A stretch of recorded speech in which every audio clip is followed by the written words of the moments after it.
All right, ladies and gentlemen, we are back. GEC NASCAR. We're out here for the second race of the playoffs for Season 6, Atlanta. This is going to be the Racing for Martin 230. This is going to be a corresponding race with a sponsored race that we're going to do for our little buddy Martin here, going through some stuff. So we're going to have a race in a couple weeks for a fundraiser and see if we can help that little guy out. But out here in Atlanta, we got a lot of competition going on. Obviously, me up in the booth, as always. We definitely have Austin Swanson. Austin, how we doing? Oh, I'm doing amazing. I am excited to be here at this second race of the playoffs. It is going to be a fast and furious one. Very, very tight points race, so everything is going to be left on the track, and I'm ready for it. Yeah, I mean, it's going to be definitely a very important race leading into the championship. This may be a Daytona type track, but there is a lot of planning and a lot of race etiquette that's going to come into this, and we're really going to see how these guys treat each other during this race, more importantly than any other, just for the fact that this is where they're going to be the closest, right? So it's going to be a great race, and I look forward to it, Austin. Also up in the booth, we got Jay Sellers. How we doing, Sellers? Hey man, I'm doing all right. You know, we're here at Atlanta, one of the fastest mile-and-a-half racetracks in the NASCAR circuit. High banking, very much like a super speedway, not like your cookie cutter ovals. High banking, high speeds, plenty of drafting, a lot of passing. It's gonna be a fun night, and the fact that we're going here in the playoffs makes it all the more better and higher stakes and higher tension for everybody. Yeah, I really can't wait to see how these guys are going to treat this track.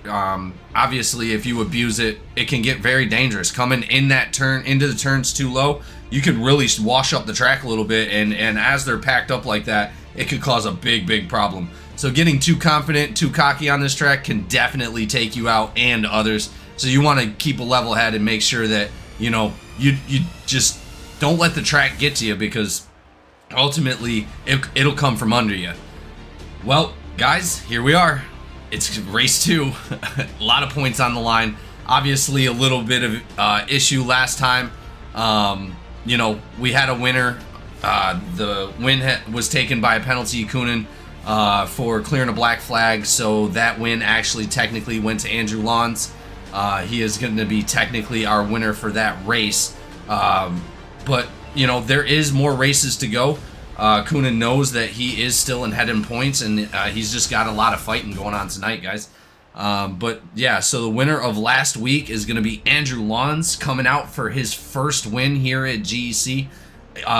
Great job on his part, man. I was really looking forward to seeing him come out with the victory. I do believe he is also a playoff driver as well. So really good job on his point. I believe he is not a playoff driver. He missed the cut line by just a little bit. Oh, really? Oh, so see, I'm even wrong.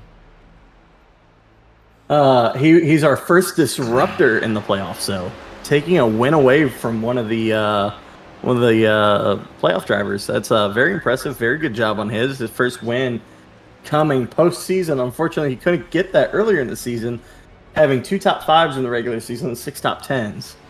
No stage wins. Well, it doesn't look like... I don't see... Yeah, I do see Lawns. Lawns is on the track in that 97, so he's going to be looking to try to take that victory again. But we'll see what happens out here. It's looking like he's in about 12th place right now for qualifying. But yeah, second place, Caleb Ellswick coming out with another podium for the playoffs, man. He's just been back-to-back and doing a great job out there for his team and himself. Really doing a great job, man. I look forward to seeing Ellswick take home possibly a second championship this season. Then we also have Shane Cochran poking his nose up into the podium as well.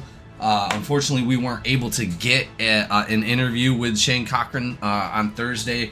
But man, I always love to see Shane up there. He's a super fast driver, and we call him the ninja driver. He comes out of nowhere, man, and makes these podiums and gets these wins, and really exciting to watch him race. So, I mean, Shane Cochran Shane Cochran's got his work cut out for him today, as he'll be starting from 17th today. No, never mind.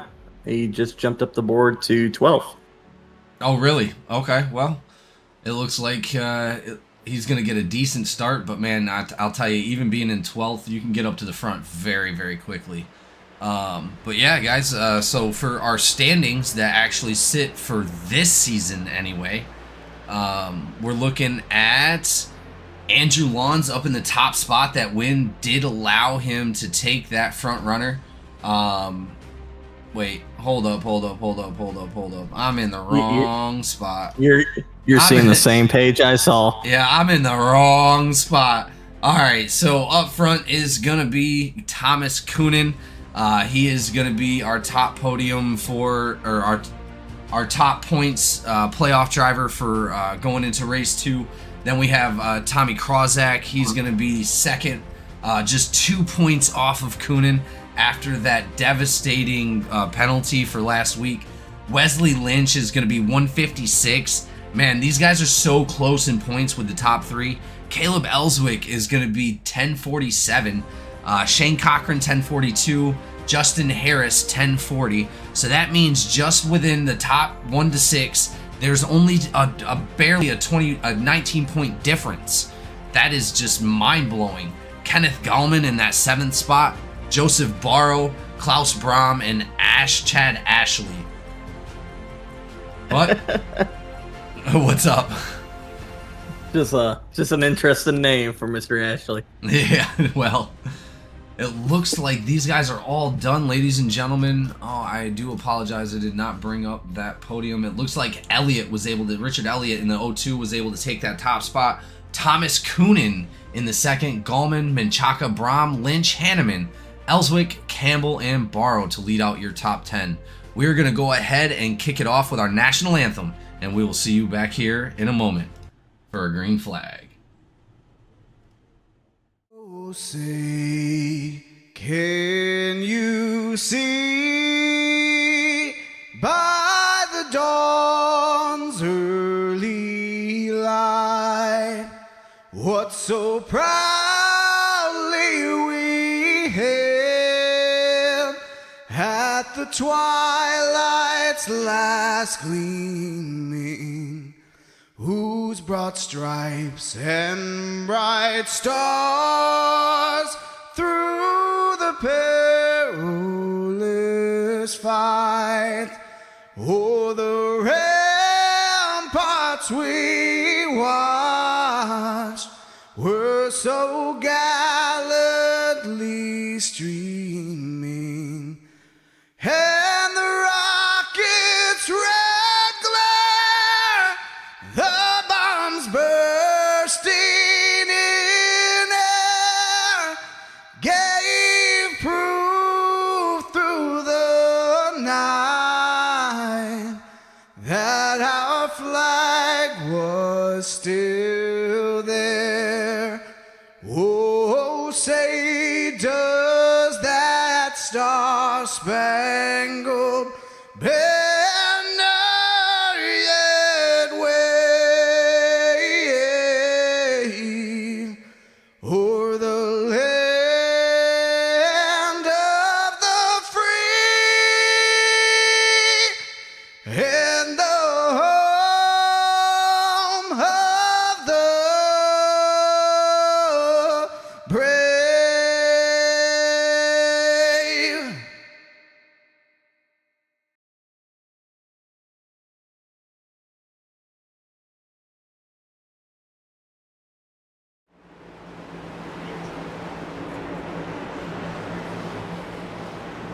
Here we go, ladies and gentlemen. We are back live. Green flag action here in a moment. 23 on the outside, 02 down on the inside. Let's see what we got here for Atlanta.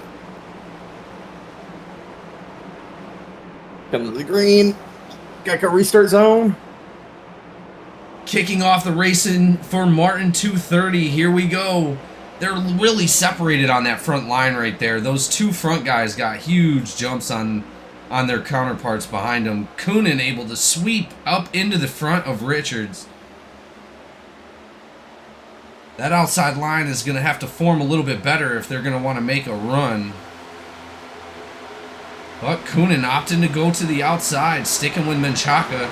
71 of Gallman is going to be right there behind the 0-2 trying to push that bottom line to success. Kunin driving the Scrubbing Bubbles car. It's an interesting paint scheme we haven't seen a whole lot this season. I know, I love it. I think it's great. Those little commercials were always cool. And shouting out Thomas Kunin's paint shop. I mean, he makes those paints himself. He makes them look really good. Yeah, no, that's really awesome. Here Thomas Kunin still leading the field. 0-2 looking inside. The 71 of Gallman pushing the 0-2 of Richard. Oh, 85 splitting them 3 wide, 41 in the middle. 66 on the outside of Ellswick, 41. He's able to maintain that middle section, doing a great job. Look at that 3 wide. That's crazy. Campbell getting up. Go ahead. I was going to say the fact that they're right around perfectly even, giving each other plenty of space. Well, check up in the back with Joseph Barrow. Yeah, he just didn't want to make any contact behind that 41. They're really not trying. If you look, there's huge gaps between all these cars. Nobody's jumping up and pushing anybody really, really hard. These guys are all going to wait for that moment. I'll tell you, these guys know what they're doing, man. They really, really do. And when they do it, it just looks like artwork on the track. I mean, they really do. And I mean, I think the thing that everyone has in their mind, it's a big picture. You got 150 laps in this race. Hold on 1 second.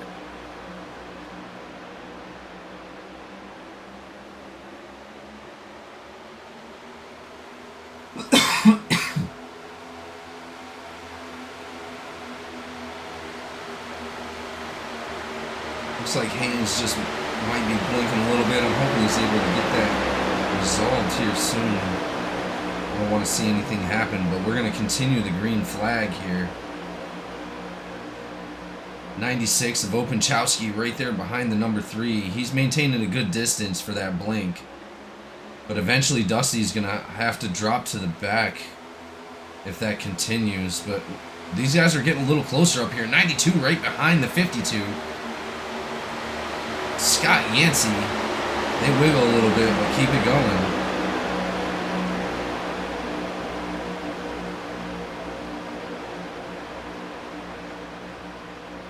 A lot of wiggling. 85 puts Gallman 3 wide with Wesley Lynch. Looks like Hanneman is going to take that spot away. He's going to jump right up behind the number 2 of Richard Elliott.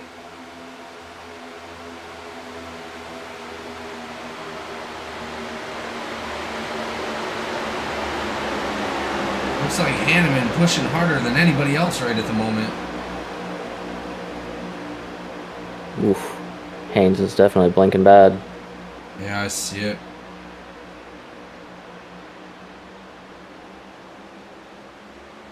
At what point does he need to drop to the back? Well, I think that's going to be a you decision, honestly. Oh my goodness. There it is. There it is. 88 up into the 41. Oh, and do they maintain that? Holy They did. God. No way. No way they saved that. Bro, they were in each other.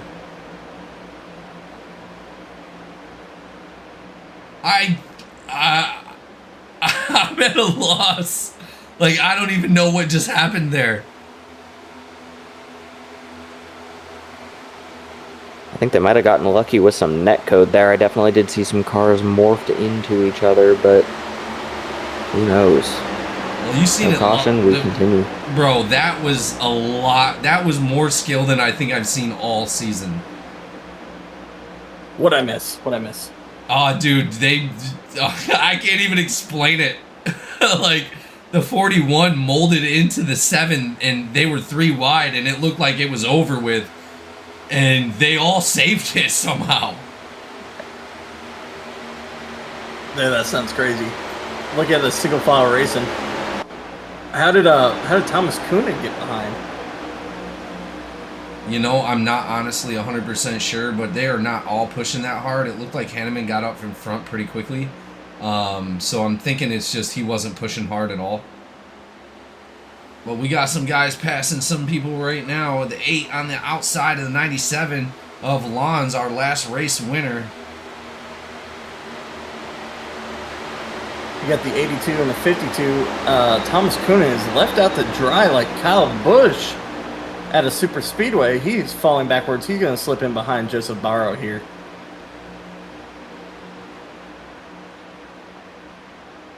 Well, it looks like this backpack has fallen behind about 2 to 3 seconds.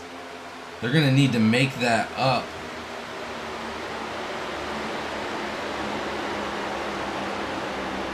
So they should be getting in the line and starting to push pretty hard to get back up to the front. Well, and again, they don't even have to because they got that stage caution coming at 40. It is 40 and 80 or 40 and 90. 40 and 90 tonight. 40 and 90 are our stages. Man, this backpack just doesn't want to work together. They just want to pass each other and lose position. Yeah, you see Dusty's wanting to push. Yeah, while that, this whole number 6 car. The whole front pack, they're in a single line. If that backpack doesn't start to get close together and push a little bit, they're definitely going to start to fall behind. They've already fallen back a whole second since the last I've said anything. They are now 3 seconds behind Joseph Barrow, bringing up the tail end of the lead pack. Who knows? Maybe Kunin dropped back on his own. Maybe it's just a strategy. Well, I know Hanneman was pushing pretty hard. He might not have wanted anything to do about it. They do have sort of an on-track rivalry. But that backpack, man, it's so big back there. They got so many cars. You figure they'd be fast enough to maintain, but now they're 4 seconds behind. Well, it's funny you mentioned the rivalry between Hanneman and Kunin. But Scrubbing Bubbles' paint scheme plays a good bit in that, as he once told me about racing a former racer in the league. God, I can't think of his name. Fontaine. He developed the paint scheme after Fontaine had raced him dirty a few races, and he told him he's going to run the Scrubbing Bubbles paint scheme.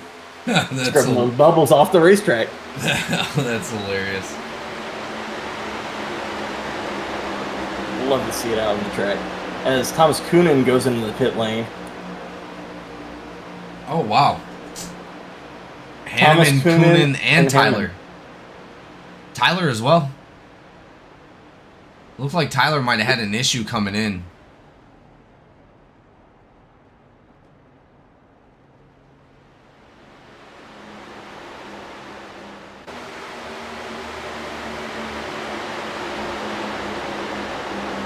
Let's see. We're really starting to see a huge separation of cars and groups here.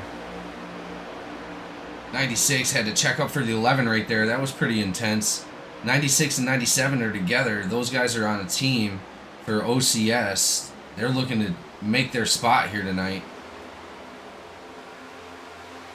Oh yeah, and we didn't even do Who's Your Pick live. We did it to ourselves. Oh. Yeah, so we're going to go ahead with our normal segment, Who's Your Pick? We're going to go ahead and do that now. Let's go with Sellers. Who you got first? Oh, let's take, I think I'm going to take Jordan Marion tonight. Marion is a great racer. GEC veteran, has done amazing work here. Very, very fast. Always up front in the top 5 or top 10. Definitely a good pick as he makes a pass past the number 3 of Dusty Haynes. All right. Austin, who you got?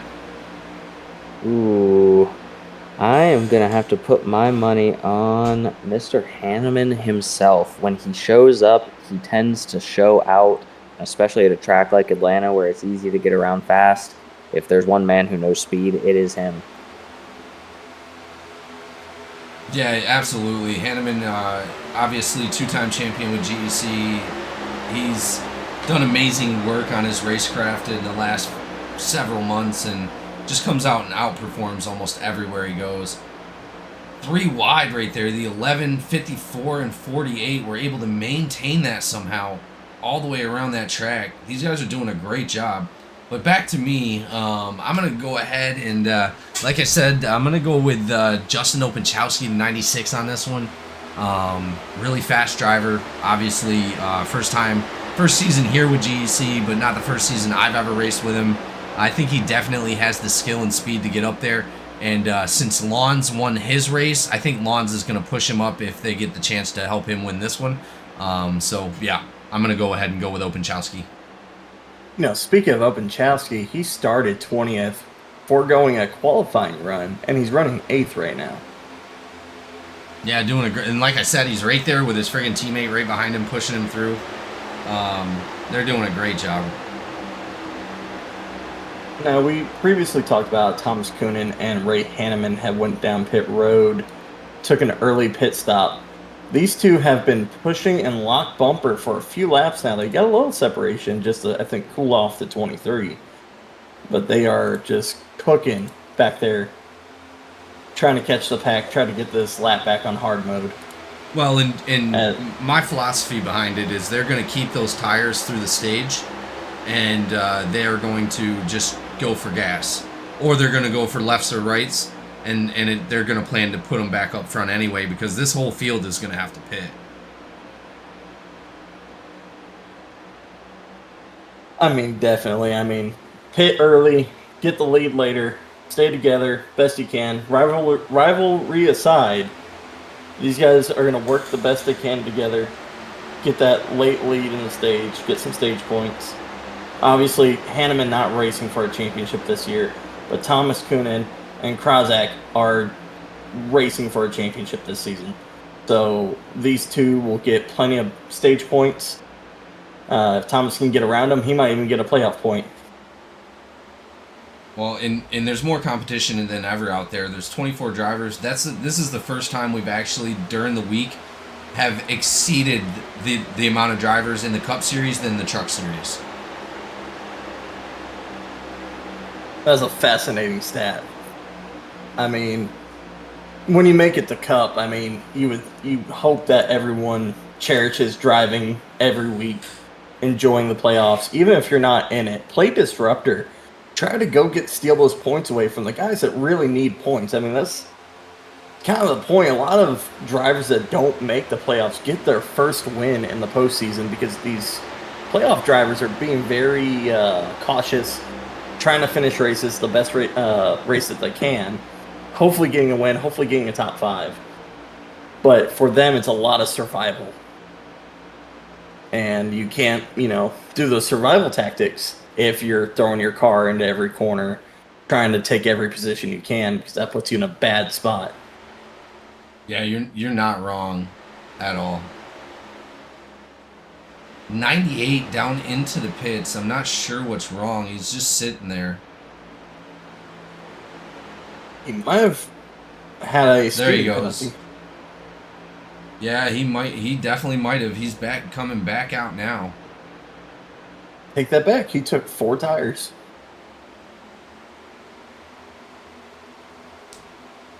And yeah, looks like he had a penalty. He was a hold for a little bit. Oh, that is going to be devastating. His brother Scott up there killing it in 4th place. He's got a lot of ground to make up.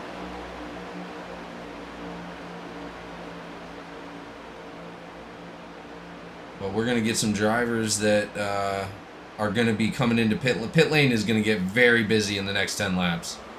Oh, 11! Yeah. Did you see that? No yellow flag? I did not. That Jay Marion into. We're gonna go back and take a look at that real quick. Jay Marion together. Oh my god, dude! These guys have been killing it on the saves. How did they save that? Dude, the 48 was completely sideways. That was an impressive save by those drivers in the back of the field tonight. And that's not even the first one. Oh, pit lane getting real busy. Look at them coming in hot.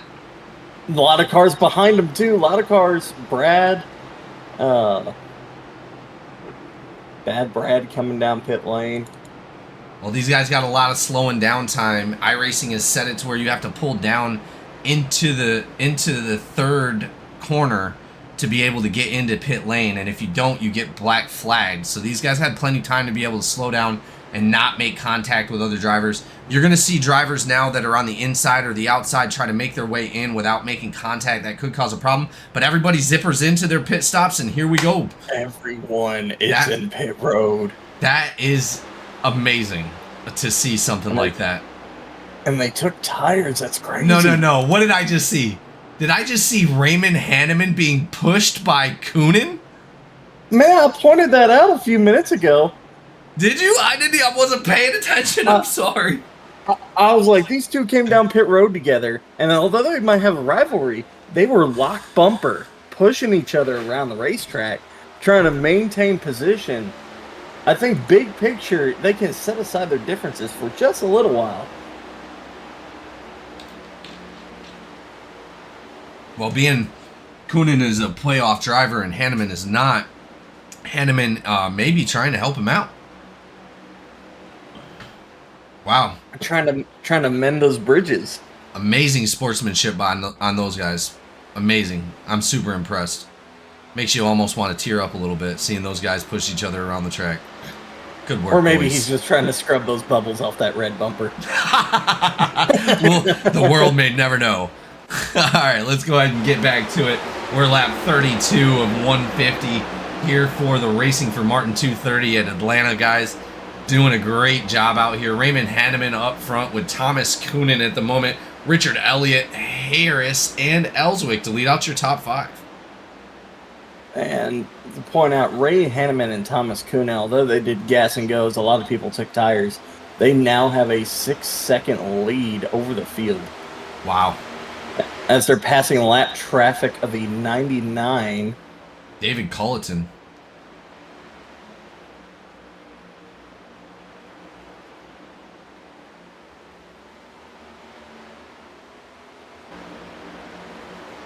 Wow, Super impressed.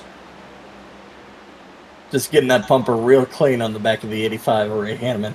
Thomas Coonan pushing hard, peeking out a little bit in the corner to cool off that radiator. I'm loving it. Again, they're pushing hard here. They're cooling that car off. They're about 7.5 seconds over the front field, or the front pack. They're 5 laps to the stage. And if I'm Thomas, I'm not going to try to beat Ray here. I'm going to ride around, get my points while I can. There'll be a time for racing later. No, absolutely. Yeah, we're not even into the second stage. After that second stage caution flag comes out, then that's when I'm starting to be a little bit more defensive, a little bit more race. I hate pushing before that second caution flag hits because there's no sense in it. There really isn't. No matter what I do, rather than just stage points alone, is going to change anything. And if I push harder, the chances are I could cause a crash. Oh, 92 creeps up a little bit on the 4. Go back and watch Ray Hanneman turn 4 of that previous lap. Almost lost control there. He almost lost it. Now Thomas Coonan is now behind him, or ahead of him. Oh, I see now the 85 is pushing the 23. They're just pushing a little too hard there. Oh yeah, no, that was a rub. And then when he came back, then when he came back up, he sort of jerked the car a little bit. I seen that. Oh, he gave the bumper to Thomas Coonan. Really? 23 now, almost losing it. Go back just a little bit. You'll see Thomas Coonan go down the infield. Definitely a spicy interaction. That is insane. These two obviously still showing their beef on the racetrack. Not afraid to push each other. Not afraid to take a little paint off that bumper.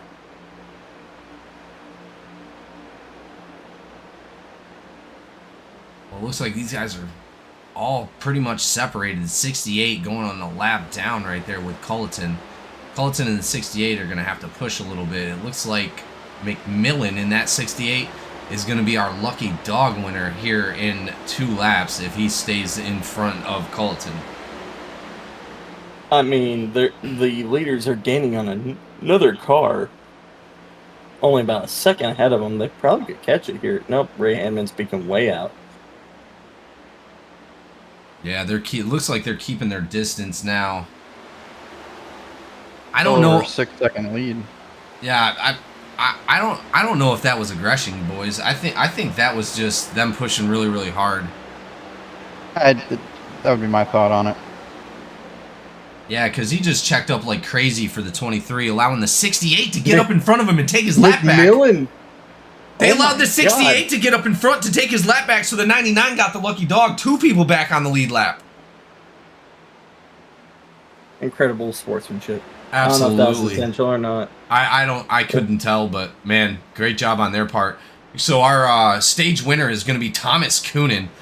Second is going to be Hanneman, Elliott, Barrow, Harris, Ellswick, Gallman, Yancey, Lynch, and Ashley for our stage points winners. You know, looking at this, it looks like Ray Hanneman and Thomas Coonan are actually in voice channel together. They're No. on comm. No, they're not. Shall we grab one of them for an interview? Which one do you want? Yeah. I want one. I want Coonan. You want Coonan? Bringing him Yeah. up. Thomas Coonan is John in the booth with Griffin. You got us? Yeah, I gotcha. So tell us, you used to have a rivalry with Ray Hanneman, didn't you? Absolutely. But bygones, we let bygones be bygones, and occasionally we might work together. It would appear y'all are doing more than working together, as y'all are sharing a frequency. That was not my call. That was my teammate's call to bring him in. But it's definitely been a beneficial choice for the team. It's Now, we bringing saw- a tear we to my saw- eye. We saw you give him the bumper, and he gave it right back to you. Was that just racing, or? is there a It's little just bit more to racing. this? We're just trying to work with each other, try to get the best finish possible, get the stage points, see what we can do. Darn, in here I thought you brought out scrubbing bubbles for scrubbing more bubbles. Well, when I bring it out, everyone knows I mean business, and tonight I mean business. So I'm gonna do what I can to get as many points as I can, and I'm gonna do whatever it takes. Well, good luck, man. You and Ray seem to be working very good together. Hopefully, y'all can keep it up tonight, and good luck with Absolutely. the rest of your race. Thank you. Awesome. Great That is interview. crazy. Never I'm in getting my better. life. I'm getting better. No, that was great. Never in my life would I have thought those two working together on the track. Never. There was a certain point that they wouldn't even ask Mason. He was there. They wouldn't even get into a room and talk to each other. Possible to get them into a channel and talk. It really was. To see them in a channel and actually working on the track together tonight is quite a miracle. I'm so happy. Lights are off the pace car, ladies and gentlemen. We're about to go back green flag racing. Wesley Lynch now takes the lead up front in that 33. Not sure what he did to get that. It looks like he might have had a short pit stop, but he was already towards the front anyway, so not surprising to see him up there. Up 5 spots for the day. Raymond Hanneman is going to be on that outside in that 85. And then you have Coonan right behind Lynch and the 02 of Elliott right behind Hanneman. We're going to see who can be the better drag racer here in a moment, but I'll tell you, great work so far by these drivers.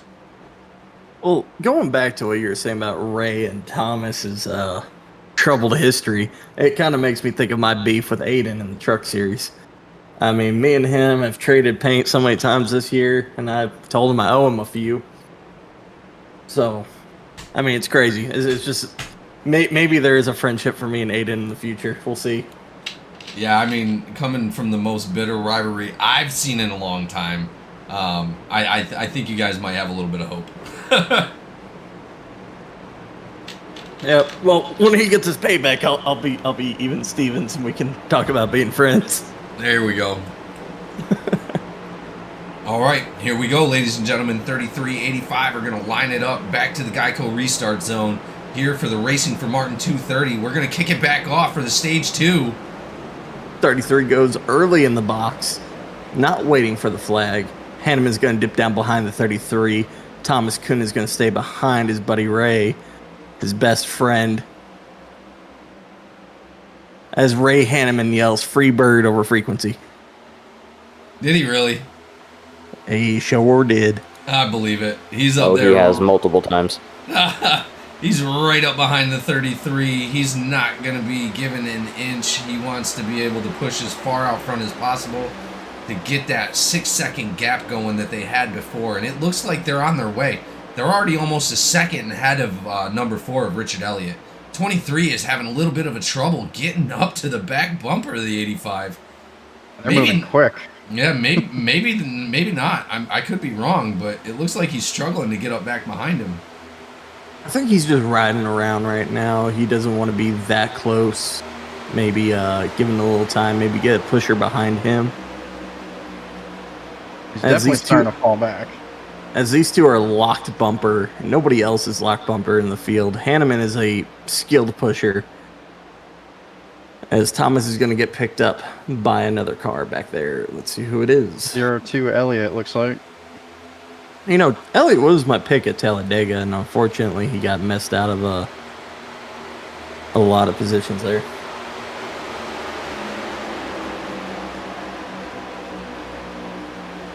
Well, here he comes. He's coming to tap that Ford bumper. 3 wide in the back. 89 up into the wall a little bit right there. He's going to be slowing up a little bit of that back part of the field. 97.32 got to check up for that one. But they are going to keep it green flag.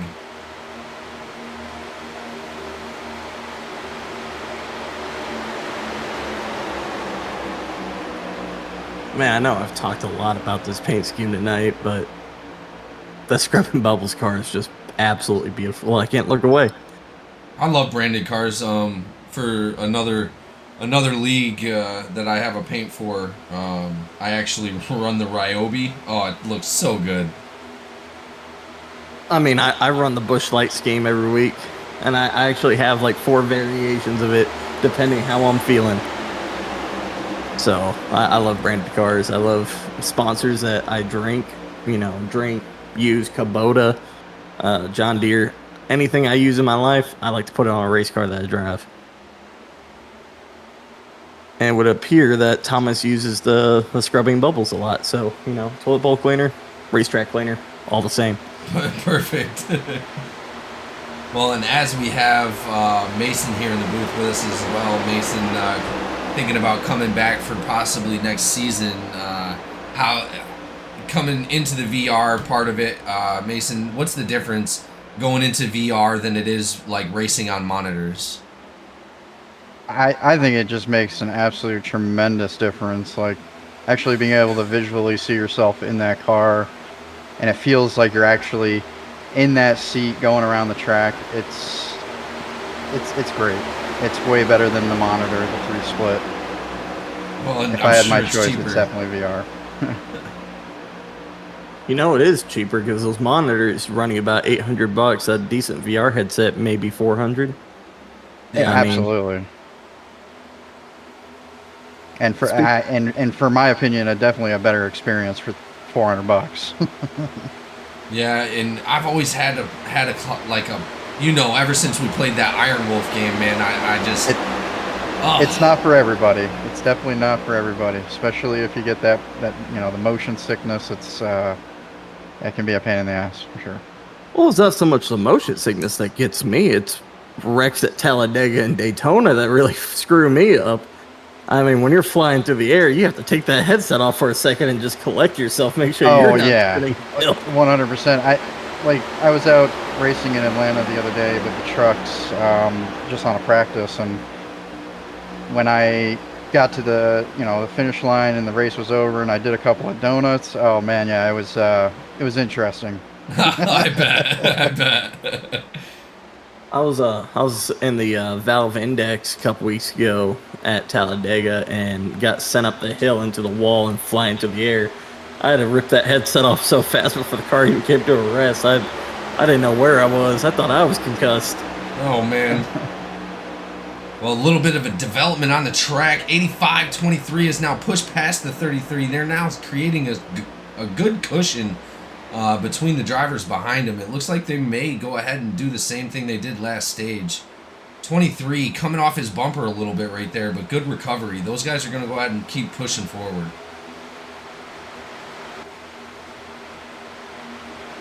I mean, definitely the class of the field, 85-23, scrubbing bubbles, and the eternal 85, just doing great work on the track. As the 33 looks like to be getting a run to the outside. He's going to tuck back in behind the 2030. Well, and we have a huge pack in the back, all the way from, I believe it's Gallman to Wilson almost. Those guys are in a huge line, man. I think it's all the way back to Andrew Lawns, honestly. Yep, that sounds about right. They're about a second apart from each other. Now, what's crazy is the backpack finally figured out that they need to stay in line to catch that front pack. If they don't stay in line, they're not going to go anywhere. They're going to go further back, and maybe Ray Hanneman and Thomas Coonan and Lynch push their way to lap them down under green. Who knows? That would be insane. That'll be some Bill Elliott stuff right there. Yeah, absolutely. Unlaps himself and then comes out to win the friggin' race. What?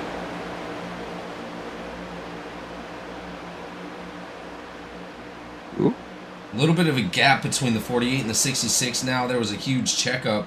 48 had to check up for that 9 car, or that 8 car of Tyler Kay. Like the 52 and 11 moved to the outside up front. Kind of falling back behind the pack now. Even behind the number 7 car. Well, we got to think. A little bit of What? My bad. So I was having a little bit of packet loss on my end. I'm good now. All good. As we seen last stage, guys, this is around the time we started to see the first set of drivers come into the pits. Do you think we're going to see Coonan and Hanneman come in for that early pit like they did last time? Man, it seemed to pay off for them. I think they'll go this time. The only thing is, I think if they go now, the 3302 and 4 of Joseph Barrow will follow. You got Justin Harris and Campbell and Marion right behind him. So, I mean, they all could go at the same time if Harrison and Coonan decide to go. Hanneman and Coonan. Leaders are coming up on that lap car. 99 going down low, giving them the lane. It looks like 98 just went down in the pits as well. He's coming around that pit circle. Maybe a little unscheduled pit stop. Maybe it'll pay off for him. Well, Yancey is 2 laps down, so now he's 3 laps down. Correction, 3 laps down. He is far off pace. Well, I'm hoping he's able to get one of his laps back here soon, but Menchaca looks like he's going to be that lucky dog. We're going to pit road. All leaders to pit road. All leaders to pit road. Oh, no way. Here we go. One car again. stayed out. Marion stayed out. Yeah, huge adjustment. Hanneman, Coonan, Lynch, Barrow, Elliott, Harris, Campbell, Ellswick, Krozek, Gallman, Cheshire, and Hames all coming in. Look Yeah, with all the those people that were cars. in that front pack, correct? Except for Marion. Marion stayed out. Number 11. No. Oh, number 11's coming in now. There was a stack up on that pit road. I think you're looking at it right now. Thomas Coonan got into the back of Ray Hanneman. Did either one of them get a flag? I don't think so. They're off pit road. Oh, dude, everybody but McMillan, Wilson, and Colton have now went in. Looks like Coonan's off pace coming off pit road as he can't get to the top of the apron.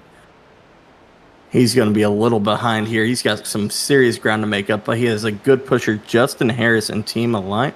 No, Thomas Coonan is penalized. He's going back down pit road. No He's way. going back into the pit.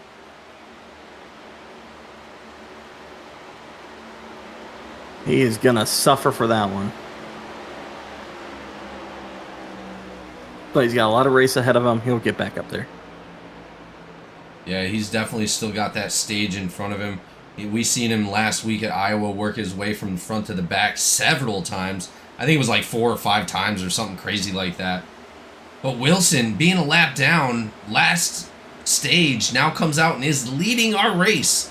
He is going to be the race leader, whether it's short or not. He is definitely out there leading laps right now with Brad Wilson right behind him of the 89. A little bit of damage on Brad Wilson's car, though. He looks like he's got some front-end damage. It would appear Thomas Coonan has a 30-second hold or a 40-second hold.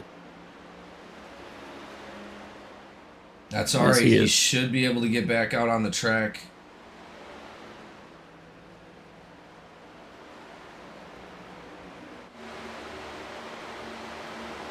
You know he is flipping out on the chat in the headset right now. Oh, yeah. I'm sure he's yeah. not very happy. That is for sure. Ray Hanneman is probably blasting Freebird just to drown it out. Well, he is He's back got that out. guitar solo on loop. It looks like that number 23 is heading back out onto the track now. He's going to be 3 laps down here. Hopefully he can blend in with this pack and just... Coonan is 3 laps maintain. down? He will be at this flag. Oh, that's because the leaders still haven't pitted yet. I'm like, wait, there is no way he stayed 3 laps down. McMillan and Wilson still have yet to pit. Last pit stop for them was lap 41. Nope, scratch that. He is not 3 laps down. He's surprisingly held on to 2 laps. Yeah, then it'll go to 1. Yeah, that's what I thought it would be. Definitely has his work cut out for him. He needs to catch Gallman, but Gallman is way ahead. Yeah, Gallman's right there behind Wilson. Yeah, Gallman is only a few seconds back from where Coonan is now. Maybe a second gap between the two. Well, after it shuffles out, it looks like Barrow might come out to the lead. Nope, Hanneman pushing Tyler K up through the field. Tyler K actually a lap down. I need to turn my race labs on so I can see some more information. That's what I need to do. Are we looking at like a 20-second lead on these front runners? Yeah, It that's would because they appear. haven't pitted. Okay, I was going to say. Once they go into the pit, that everybody's going to wind up passing them. No, Justin Harris pitted. Oh, wait, never mind. Yep, you're right. Wilson and McMillan haven't pitted yet. Well, and I'll tell you what's going to be crazy is because Hanneman, Barrow, Lynch, and Elliott are all back there pushing hard with each other. They might, if these guys don't come in soon, they might lose too much time to be able to maintain the race. Now, looking at our current race leader, Bad Brad, in the number 89 in his rookie season, he does have some front-end damage. That front bumper is caved. Yeah, I see that. But hey, he's out there leading some laps. I'm not gonna jinx it. He's doing a great job.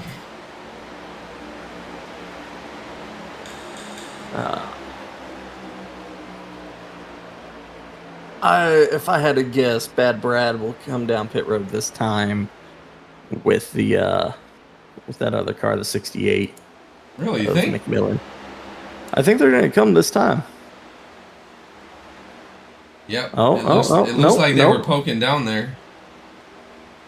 One more time around. Yeah, all right. A lot of 92 mixture of out Yancey. here. But 92 of Yancey complaining about being pushed into a turn. yeah, we warned those guys about pushing into turns, man. It just really isn't feasible here. You don't want to continue to do it.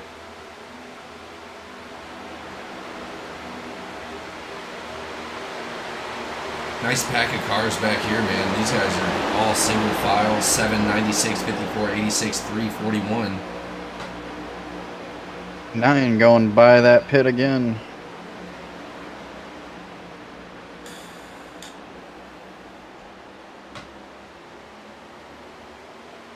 Man, S. Yancey, his number scheme, I couldn't tell. I thought that was an 82 for a good while. I was like, oh, his number's wrong.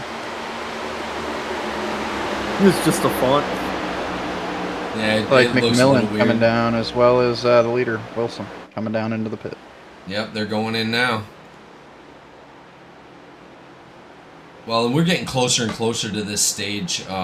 It's at 90, so these guys still have 18 laps to go. I believe everybody is going to wind up coming back into the pits for this next stage anyway. So we're going to see a huge pit cycle here at the end of this stage, I believe. Now, if I'm Thomas Kuhn, I get my lap back here. I would be, I'd take the second, I'd take the wave around, come into the pits, take a splash of gas, maybe rights only, because you'll have that pace car coming up behind you. You got to catch it before it takes to green. So, it'll be interesting what he does here. Well, and the problem is Kunin is going to have to catch up to Tyler K. Tyler K actually, well, no, Culleton now holds his lucky dog.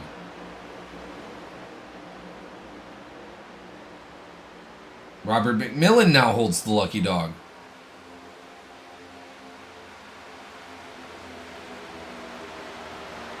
Wilson still sitting in the pit. Oh, man, I bet you he got a penalty. Kunin still hasn't got his lap back yet. No, he should only be one lap. No, he is still 2 laps down. I think he was that far back behind the leaders that even if they pitted, he wasn't going to get his lap back.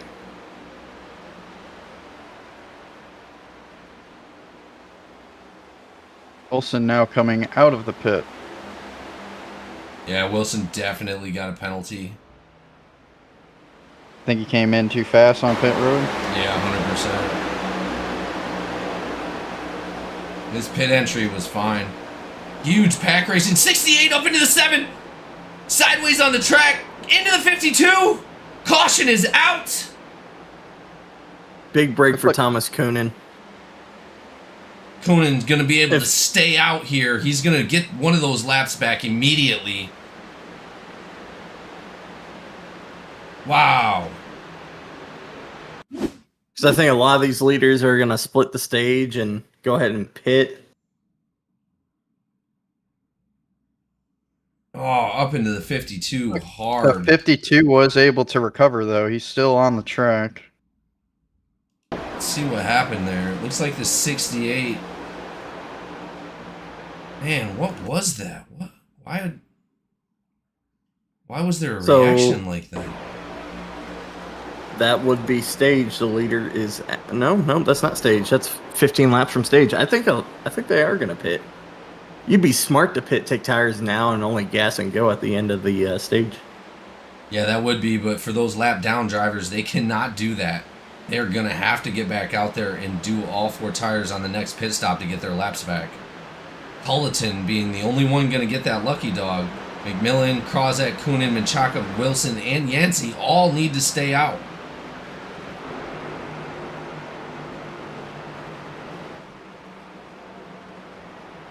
Looks like McMillan went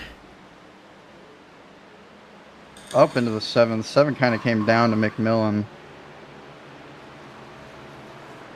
Aiden in the chat saying, what kind of VR? Probably the Oculus. You don't have to go all the way up to a Vive. I do Oculus, the MetaQuest 2. Oh, Aiden is in the chat. Oh, he heard me say all that sappy things about him. That's crazy. Yeah. Aiden, you weren't supposed to hear that, boy. You said love, John. Payback's coming, buddy. Payback's coming.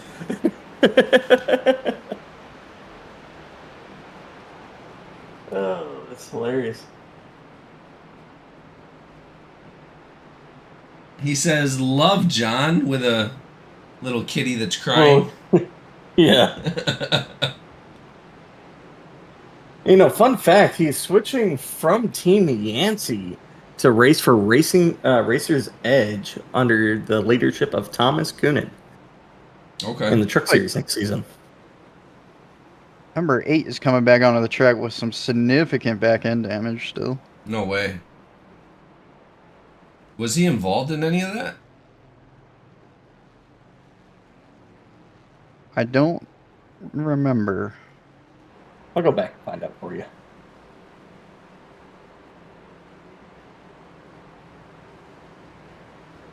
But But it looks like McMillan got his damage fixed. He's back out onto the track now.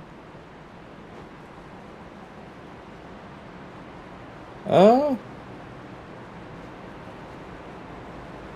It looked like Ray gave him one hell of a push and caved that bumper.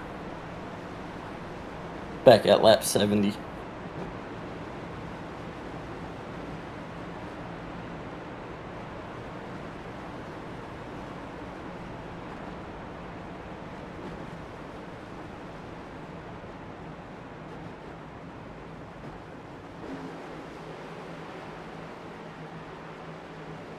Now, fun fact, Thomas Kunin might be yelling right now, but this is the same driver that went 2 to 3 laps down in the Coke 600 and came back and won the thing. Yeah, that's nuts. So, I mean, it's a testament to his skill as a driver that he can get back up to the front. He will get those laps back. I think he will compete for a win tonight. It's just going to take him a little bit longer than he wanted to.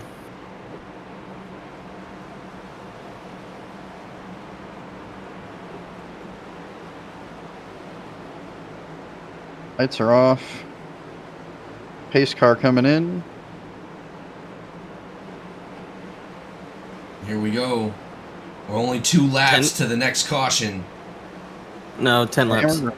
Oh, 10 laps. Sorry, my bad. Not I was thinking not Truck 80. Series 40. Not Truck Series. Hanneman with a good jump right there. 33 Yeah, struggling sure. to catch up. 7's going to be right there trying to catch up as well. Barrow started on the outside. He's going to fall back to 3rd place.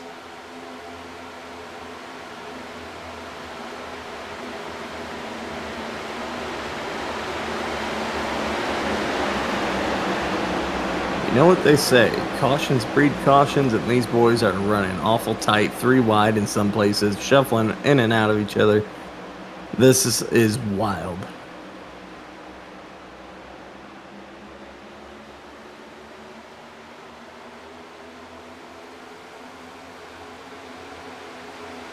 Well, and it's always going to be the restarts, you know. Those are going to be the bigger concerns as far as, you know, these guys being all grouped up together and just not seeing somebody or not realizing there's somebody there. Because these guys are double wide right now. What, 6 back. 11 taking a chance, jumping up in front of the 7 right there. He's going to be right up behind the 85 of Hanneman. I think Thomas is going to try to get this lap back on hard mode right now, try to race up to the front as he's in the middle of the main pack. He needs to get up to the front as fast as he can before that front pack gets away from the main field. Those 4 cars are single file and trying to drive away. The number 8 going 3 wide between the 68 and another car, splitting the gap out of turn 2. Thomas Kuhn looking in the middle. He gets the door slammed on him. The number 8 is down on the apron. That was close right there. 97 getting into the 8 a little bit. 8 down on the apron, able to save it. No caution. 8 is now off pace, but he's recovering. He's recovering still. He's going to tuck in here behind the 68. 68 drops in front of him. They're going to try to catch the pack again. Coonan pushing it 3 wide on the outside of 71 of Gallman.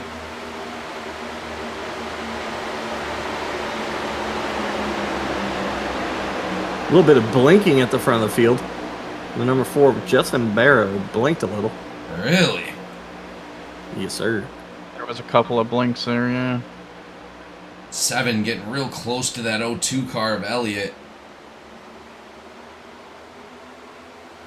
3, I see him blinking a little bit right there. And we've got 3 that's been blinking pretty consistently through the race so far.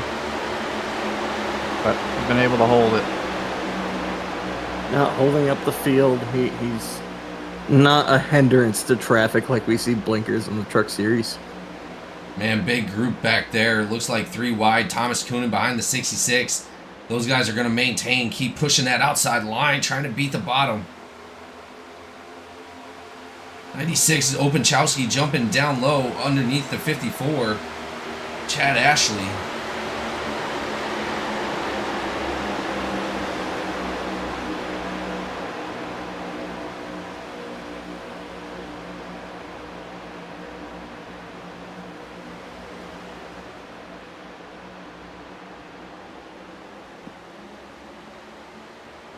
We're getting so close to that second stage, guys.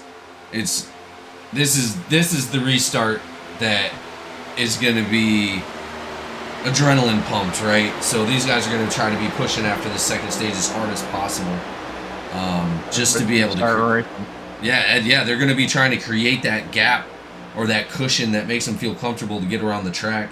They're going to start to find their groups and the people that they've been working with. 3 wide, 3 on the inside, 86, 02 on the outside, 3 wide in the back behind them as well, 66 in the middle, right behind that 3 car. Oh, 3, 66 into 3, we got a crash. Oh, big one. Oh my God, they just got killed. And that will be the stage, ladies and gentlemen, lap 88. As more as half of that pack has been taken off the track just there. Oh, unfortunate for Thomas Kunin. He's got heavy damage to that race car. Heavy front end damage. They're definitely going to scrub the bubbles off of that car. Dang it, man. I think he already used his fast repair, didn't he? No, he didn't. No, he didn't. I believe he still has one in the pit lane. How many cars were involved in that? Everybody's coming into the pit for the most part. Oh, got a little bit of checking up hard in the front. 66, 96, 08. God, Thomas just got cleaned out. That toe is definitely bent. Oh my God, 48 barely escaping the clutches of death. Everybody off the track except for number 32. 48's now coming in. And it looks like Wilson's staying out as well. Not sure if we're going to get a claim on that, but that is going to be our stage, ladies and gentlemen. Thomas Kunin does not have a fast repair. He did not fix that car. No way. Or he did not have it checked. Number 48 rolling real slow here, down on the apron towards pit road here. Cheshire? Or yeah. Yeah, he might have some damage on that car.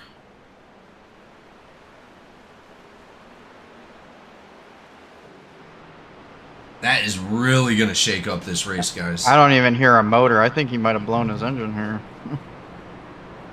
He's kind of just rolling. Coming back in the pit lane, I think he did not have the fast repair checked. And he's going to come back down pit road and take it here. He's going to probably uncheck those tires. Maybe splash a little bit more gas in the car. I think he was trying to see how much time he had on it. I mean, when you're 2 laps down, might as well evaluate your situation. Yeah, just really unfortunate going into the 3rd stage. We were looking forward to Thomas maybe possibly getting a lap back there for the stage caution, but that is no longer going to happen, unfortunately. I mean, just 2 tough breaks for Thomas. Had a fast repair. He's back out.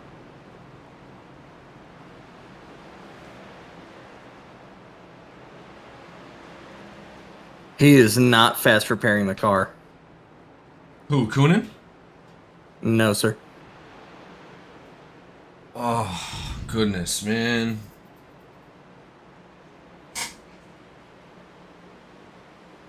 There he goes. He took it now. He pulled out and pulled it back in. He did not check it that time. He is now leaving pit road. He is fixed. The bubbles have been scrubbed, and he's heading back out. Oh, thank God. But again, this is a devastating hit for Kunin because we were expecting to get him that lap back on this one. But that is now not going to happen. He's going to need a couple late race cautions. He's going to need to race his way back up to the front, get this lap back the good old-fashioned way. As the lights are coming off the pace car will be in this time by.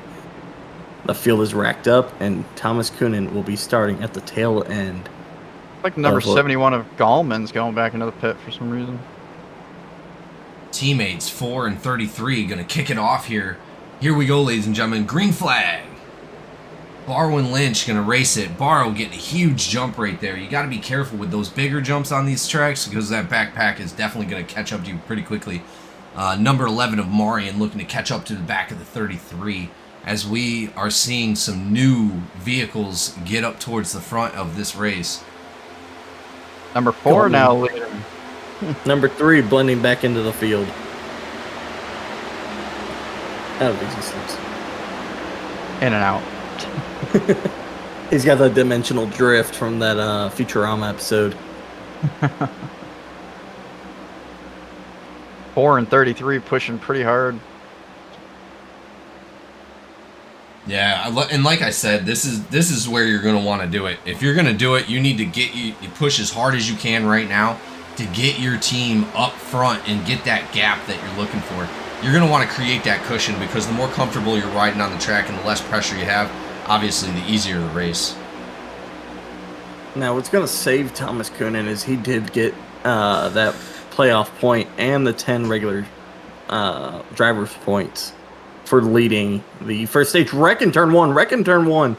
Thomas, get low, get low, get low. Yes, he does get low. That was a wreck in turn 1 at the tail end of the field. That looks like Tyler K involved in that. Is that the number 8 car? Yep. It is the number 8 car.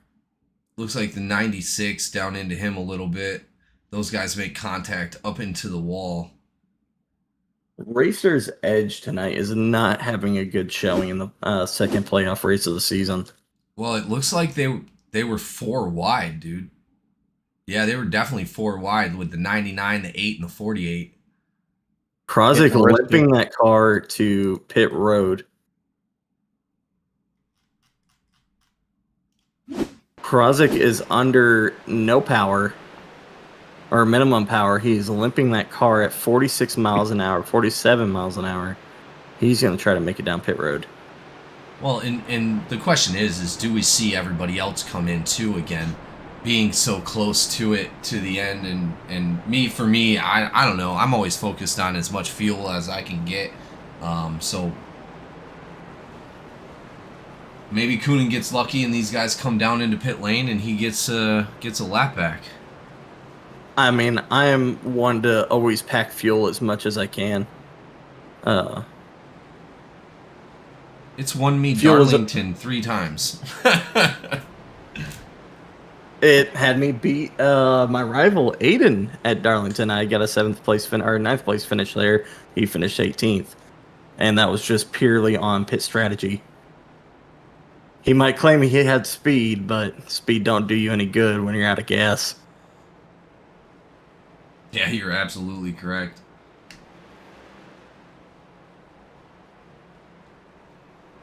The 99 in the pit looks like he has some significant rear end, looks like passenger side damage.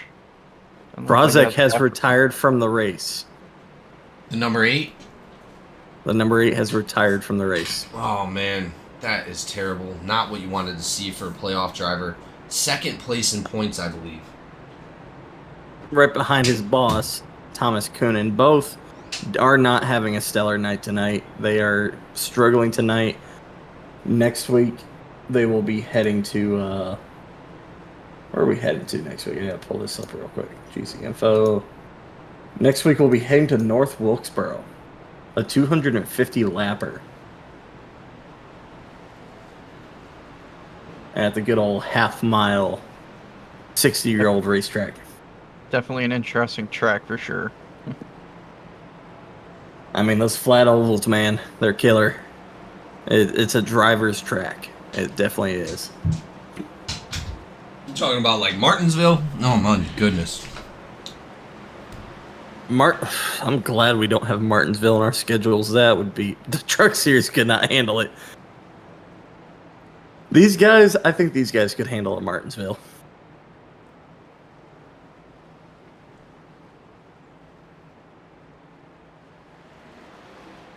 Actually, I take that back. With the trucks on Lime Rock. Oh yeah, right? Hey. Hey, I gave them a setup that would be glued to the track. It was slower, yes, than Sonoma's setup, but let's be honest. I think we wanted a car that was more planted. Can you imagine those guys with Sonoma setup? That'd be insane.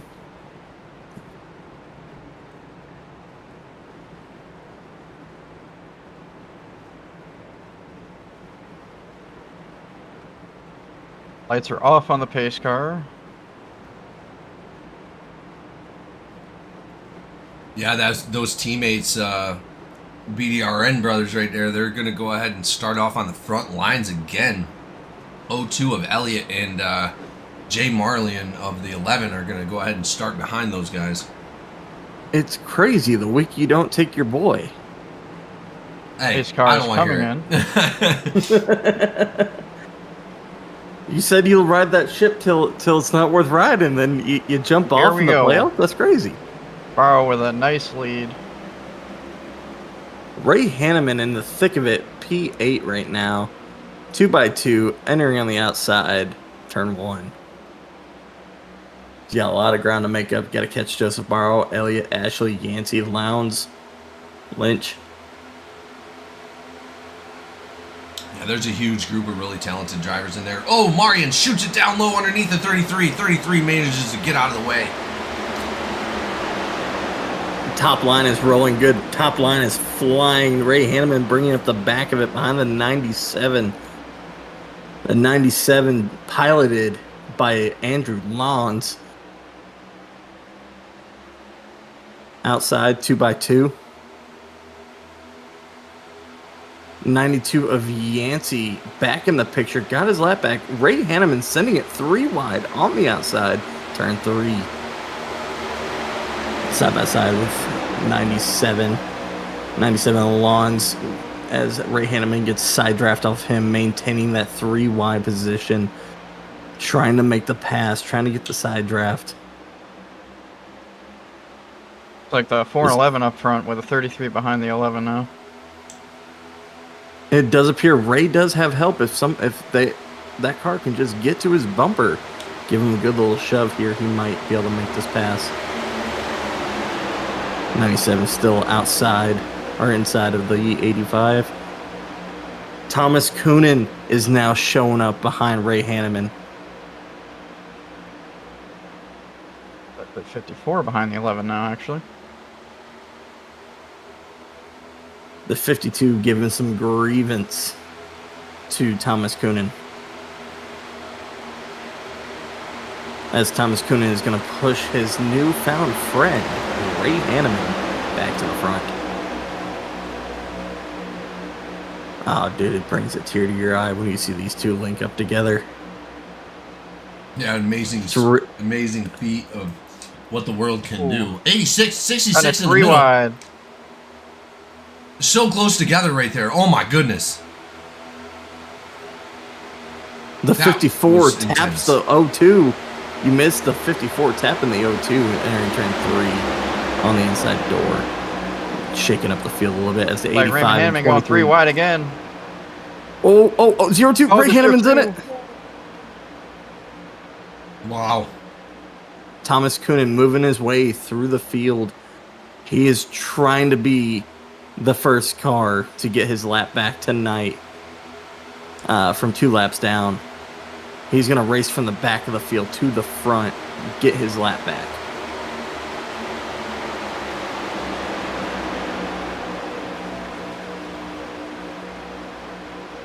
A lot of drivers are not happy with how Thomas Coonan is racing them, but this man is on a mission to get that lap back.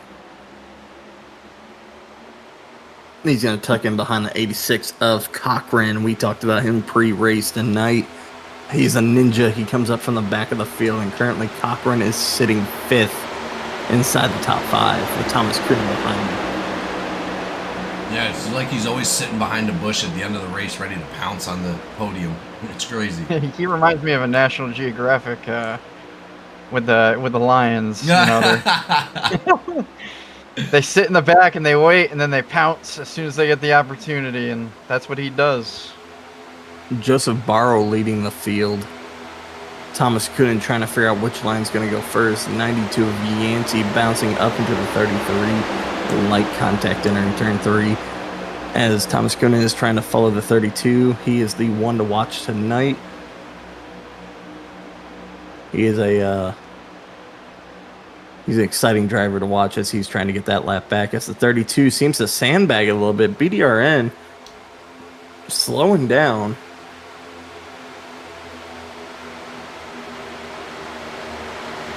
Menchaca is being shoved by Thomas Coonan. Well, and I don't think Menchaca wants to go anywhere. He's already right behind his teammate.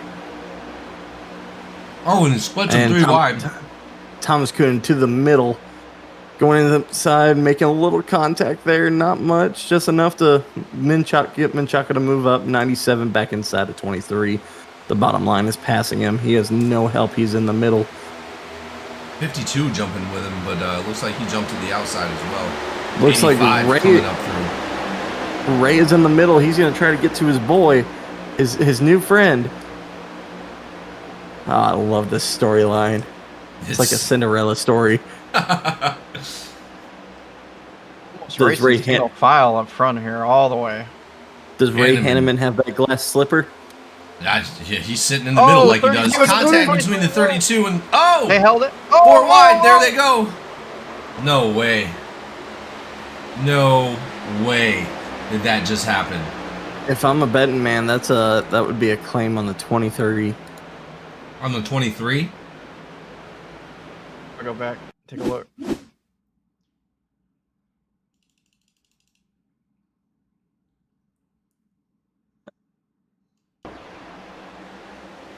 '23 came up into the 32, which kind of caused the rest of that. Yep, he was the catalyst. And somehow avoided. Coonan, what are you doing? You need to stay out right now, man. Did he go in? He went in. Oh, man, not what you want to see for Coonan. He is just his own worst enemy tonight.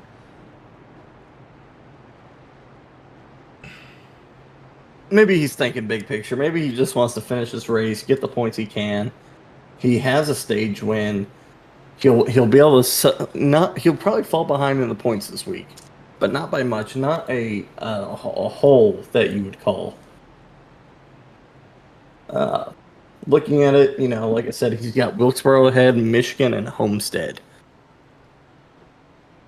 I can't attest to Coonan's short track prowess, but I know him at intermediates, and Michigan is the fastest intermediate, in my opinion. Some people might say it's Atlanta, but I think it's Michigan. Michigan's a way bigger track, sweeping corners. He's going to have a good showing there. Well, the interview we had with Coonan prior to the end of last race, he was just really nervous coming into this race. These races, these plate track races like Daytona, Talladega, and now the new Atlanta, they're just all-out tracks, and it's just a lot of pushing, a lot of close togetherness. As close as he was in points, he did not want to see that himself lose that gap. But unfortunately, through some bad decisions tonight, he is going to be stuck 2 laps down, and I don't know if he's going to be able to get it back here with only 40 laps to go. Well, good news. Jordan Marion is up at the front, right behind your boy, Joseph Barrow. Chad Ashley, Nancy. In first. And Cochran. Well, and the only issue, Barrow now has lost his teammate to the 33. 33 is no longer up there with him, and Chaka's 2 laps down. Gallman, it looks like he's losing the help that he had. Now, if Thomas Coonan gets another caution, he could be racing for a lucky dog. Man, I really hope so.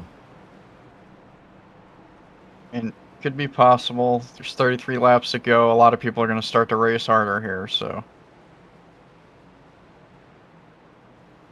There's only 33 laps? What? I thought somebody said 33. No, no, that's Lynch's number. We have 40. We have a little under 30, or sorry, a little under 40 laps to go here. Looks like 38 laps.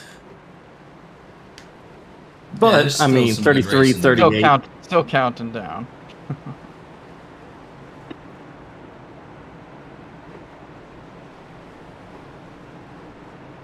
Third caution for incident. Technically, no, that'd be 4th caution. Yeah, I think it's 4. Because we had a stage caution for incident. That's right. Yeah. Well, lights are off. Pace cars off the track. 4 and 11 are going to battle it out for the restart here. Racing for Martin 230 here at Atlanta. Here we go, ladies and gentlemen. Green Two flag. veterans on the front row. Joseph Barrow, huge jump. The outside line, a little sluggish. Again, getting that huge jump. That's the second time Barrow was able to get that big jump on those guys. And this one's even bigger than the last one. Well, here's the thing with Joseph Barrow, right? You don't know if he's going to what's the word I'm looking for? Go early in the box, late in the box, a 54 to the outside of the 4. Even still, no help out there, but Joseph Barrow has a help on the bottom. And Barrow making the right decision to stay down low on that one and not chase the 54 up the track of Chad Ashley. But Joseph Barrow is keeping them on their toes because he is going early in the box, he's going late in the box, middle box. He might not even go in the box. He might just take the flag. You just don't know when he's going to drop the hammer.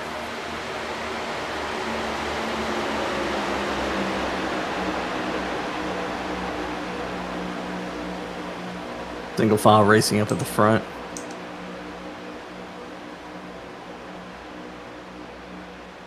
The Ninja is now P2. I would like to point that out. Yeah, I know, man. Just coming out of nowhere. 11 spots up from where he started. I think he's going to try to... Oh, we got a crash in the back. Who was involved in that? Did Number you guys 85 see? around Hanneman. Go back a little bit to see what happened here. Looks like Hanneman came up into Lons and into the 54, the 48, 54 go 90... around as well. Ooh, hold on. Holy moly.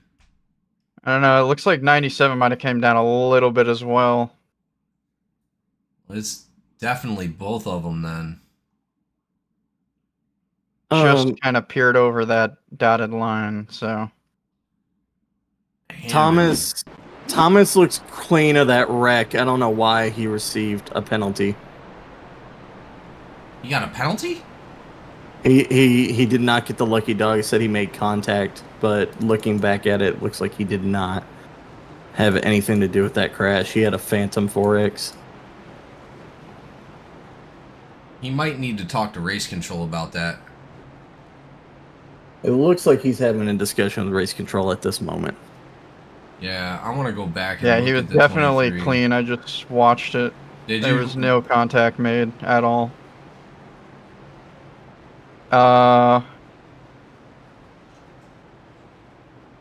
It looked like it came down maybe towards pit lane a little bit. I don't know if maybe that was why, but there was people inside of pit lane, and I don't think they got a black, so I'm not sure what happened there.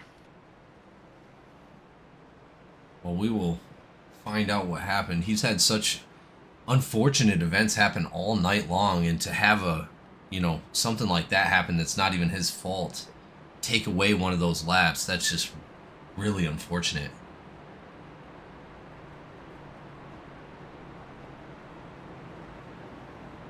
Unfortunately, it doesn't sound like race control will give him his wave around. Well, and that all is determination on them, and if that's what they decided to do, then unfortunately that's just the way it's going to sit. Truly unfortunate.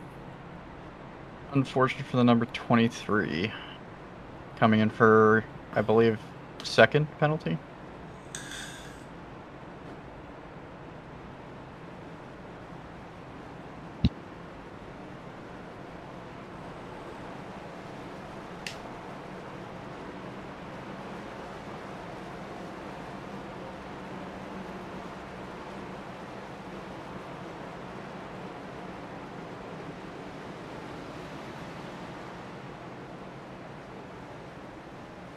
Thomas Coonan down pit road.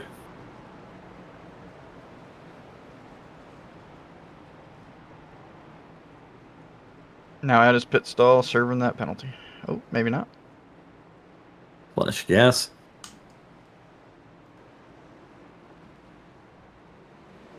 Really unfortunate for him. I mean, he is He's tried and tried, had the opportunity to get the lucky dog, just couldn't get it.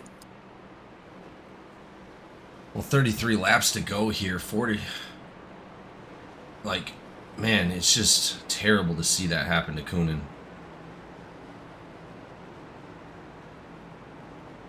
Looks like his black flag was cleared, but that was about it.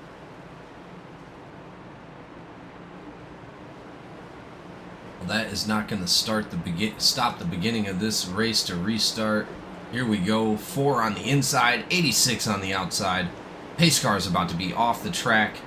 We're about to see some great racing here at the end of the Racing for Martin 230 at Atlanta. Quick update.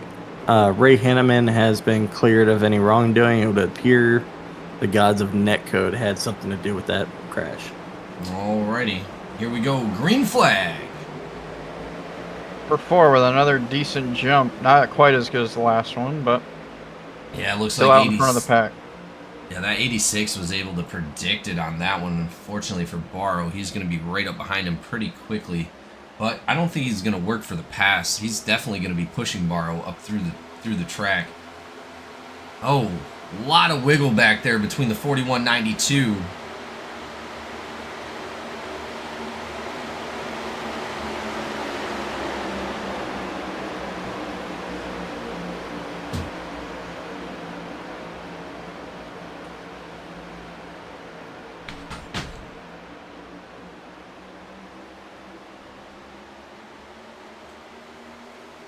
We still have 30 amazing laps on the track. 7 in the middle right there. Looks like they were looking 3 wide. Decided not to do it. 33 jumps behind. That 52 of Campbell's got some damage up front. Looks like we have race control back on the frequency with us. Welcome back, Swanson. That was one heck of a series. Yeah. I was interested to see that, unfortunately 23 lost his lucky dog on a rather controversial call, but be interesting how that. Yeah, definitely an odd one. Unfortunately, due to consistency reasons, we don't give the EOL or the laps back on those when they lose to lucky dogs, but definitely something we're looking at for next season, see what we can do to support the drivers when unfortunate netcode incidents like that happen, if that does end up being the true case there.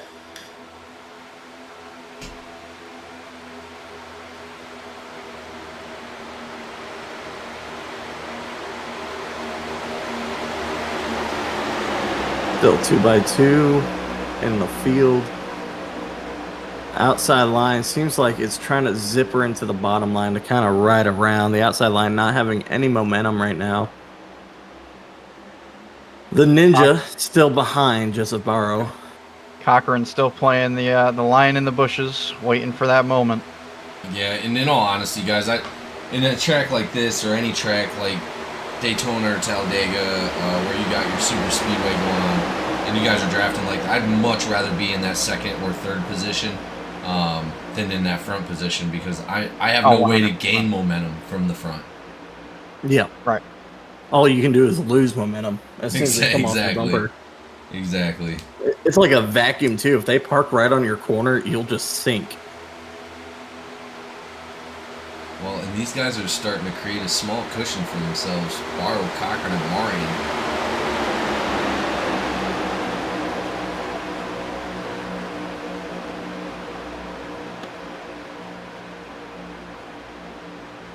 Good 2x2 racing mid-pack. Like the 85 linked up with the 23 again. Oh, a little bit of wiggle from the 97 and the 96 right there.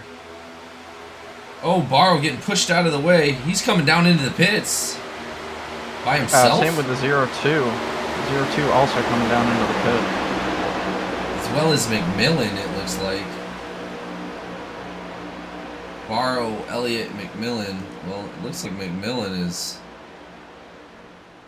Makes you wonder if Shane Cochran's going to come in this time. Definitely curious. They know. Yep. Cochran there in, he goes. Cochran in. Oh, huge checkup right there. 41 coming in. 66 able to get around it. 48 getting stuck in the middle. Cochran came flying in the pit road, the apron. He's got to get that car under his pit road speed here. Number 97 and 96 looked like they were getting a little squirrely up front. Regain control. That was such a fast run on the apron. I haven't seen anyone go that fast on the apron. Well, we only got 25 to go here, guys. We're going to see all these drivers cycled in from pit stops. It's really going to shake this race to its core. We're going to see a hell of a finish. Cochran out of the box. He's heading down pit road right now. He's ahead of the 11. The 11 took tires or a penalty? I'm not sure. 48 and 92 coming in. Shane Cochran back out on the racetrack by his lonesome. That's going to be detrimental. Well, Barrow also came out by himself. You figure the BDRA guys would have came in together. Unfortunately, I think Marion might have had a hold. He sped on pit lane. That's unfortunate. No way. That is why Marion did not leave with Joseph Barrow. He was going too fast on pit road entry, looks like. I'm going back to check it out myself. Like Ford just linking up with the 32 Menchaca. They're going to start pushing up towards the pack.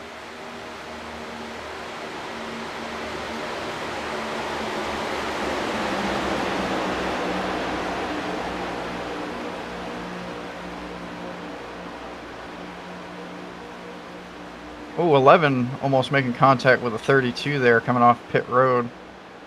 What is pit road speed? 55?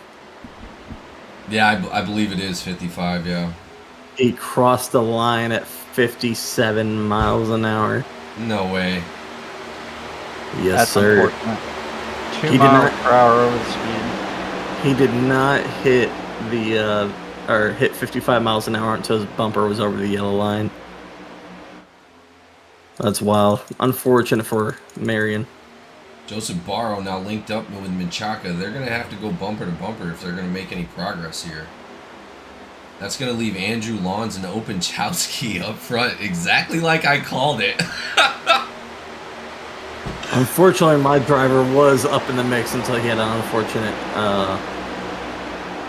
pit strategy. I know, he was running good all freaking night long, man. I'm just surprised to see Marion make a mistake like that.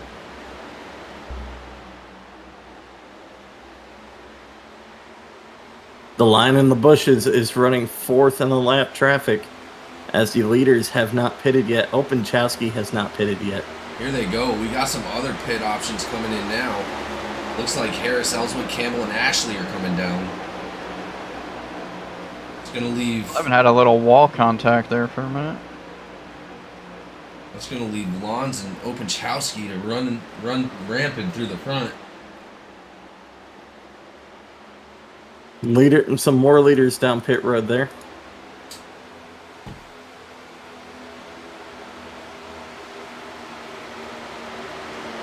Only 19 to go here at Atlanta to finish off the racing for Martin 230.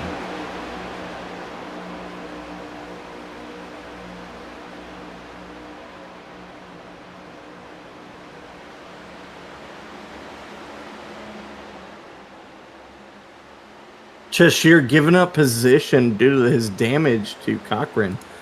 He's going to try to fall in line and follow their draft.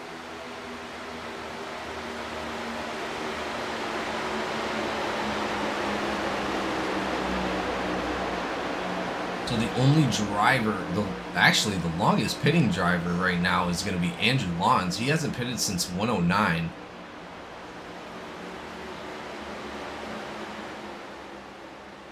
Actually, Dustin Haynes hasn't pitted since 108. I was going to say, how is he leading the lap traffic? That's crazy.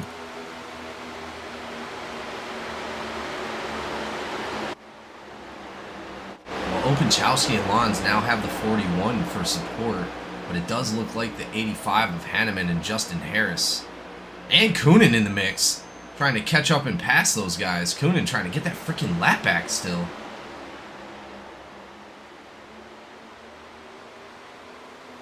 I mean, in the playoffs, every point counts. He's going to try to get everything he can get here. Well, Go ahead. I was going to say Thomas Kunin is up about 10 spots since his detrimental incident early in the race.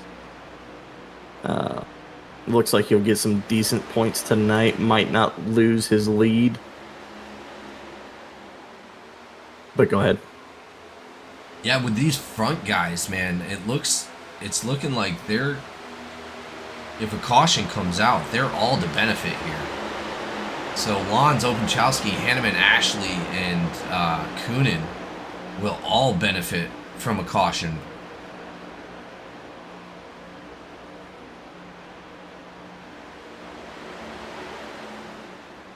$14 to go.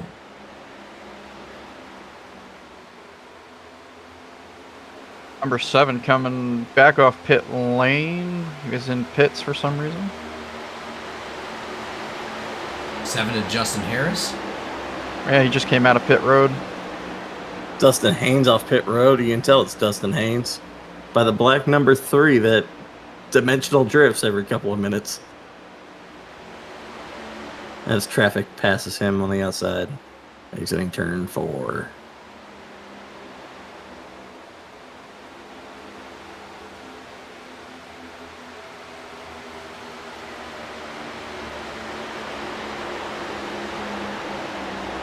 Looks like Hanneman and Kunin caught back up with each other. They're definitely looking to push up front past the 97 and 96.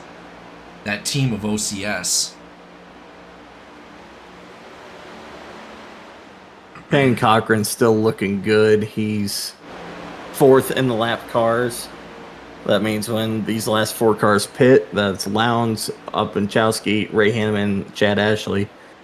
When they pit, he will be 3rd, looks like, as they pass Justin Harris on the outside. Justin Harris is going to try to find his way back in. Cochran trying to get back on. There's a little shake up there as the 96 of Lowndes. 97 of Lowndes. Dip below the apron there.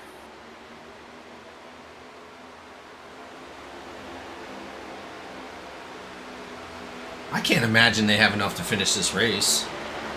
Who would have thunk it? Ellswick and Campbell What, are they leading the working? lap cars. They're working together. I mean, Campbell, Cochran, and Ellswick all in a line working together here. It looks like Cochran's trying to leverage Lowndes to work him up the track to get behind Ellswick. He was nosing in there. Justin Harris to the outside of the 96 of Shane Cochran. He's got some help on the outside. 33 with the 7 on the outside. 02 of Elliott now pushing.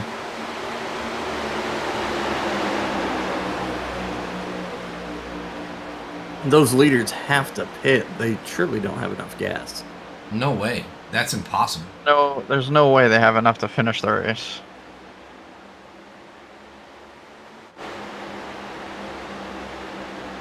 Looks like Chad Ashley is out there by himself. Justin Harris to the front. Well, I say to the front. To the front of the lap cars.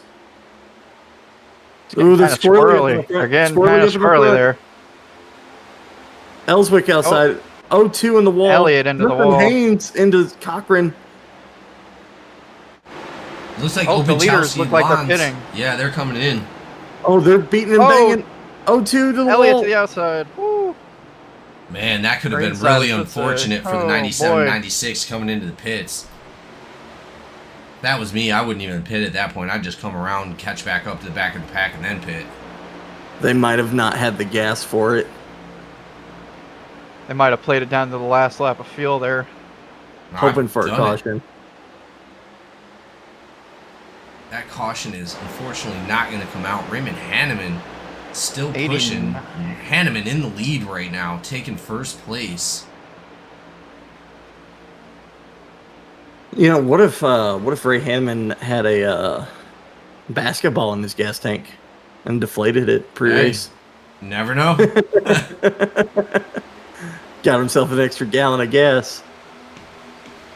Well, his partner Coonan behind him actually pitted on lap 114, and Hanneman pitted on 115, so they definitely have to come in here like right now. I bet you within the next lap they come in. They're still waiting for that caution is what they're doing. They're hoping for that caution. They almost had it. Yeah, I mean, that would have been crazy. Well, they're going to bring it out on themselves. 23 up into the 89 of Brad Wilson. Unfortunate contact with Bad Brad.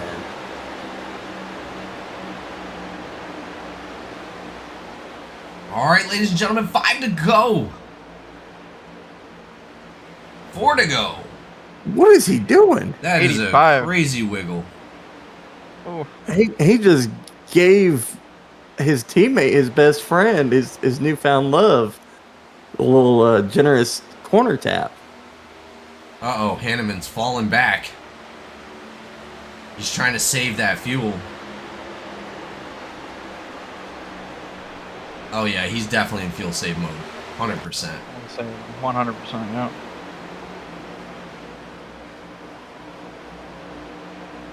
Is he going to be able to save 3 laps, though? I don't know.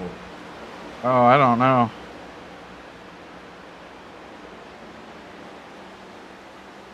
He did put the whole field a lap down, though. Even if the caution came out right now, it'd still be worth it for him.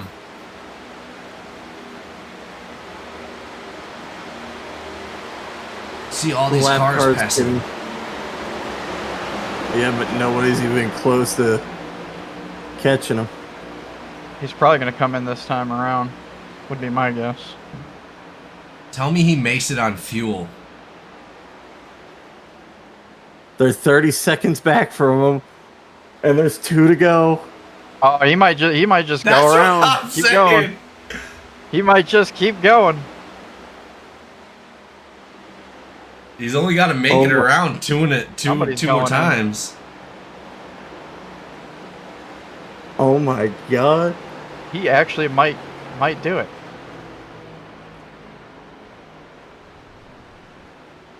What? That's insane. I'm sorry, is Hanneman about to win the race going 150 miles an hour? I Bro. think so. He's in full. Bro, He's stuttering. what is He's going stuttering. on He's stuttering. right now? He's stuttering. He's stuttering. No, He's out of he's gas. not. No, he's Oh, he is not. out of fuel. He is gonna run over that line with no gas. Come on. Oh, is he going to make it? Is he going to make it? I don't know. It's Oh. gonna be close. Some Lightning McQueen shit here. Oh, he's at 20 80 miles an seconds hour. back. Oh, They're 97 20 is Oh gonna catch no. him. 20 seconds back. 19. He 18. ran out of gas 17. right gonna make before it? the Oh, that is line. tough. Right before the line. No! Andrew Lon's coming in hot. No way. Oh my Oh, god. that is No, devastating. no way. Did somebody hit him? Somebody hit him. That is going to be our race. Andrew No Lon's running it way. back to back with Justin Openchowski behind him, exactly like I called it. But I thought that the 97 would have let. But Openchowski isn't in the playoffs. The 97 is. No, he's not. Huh.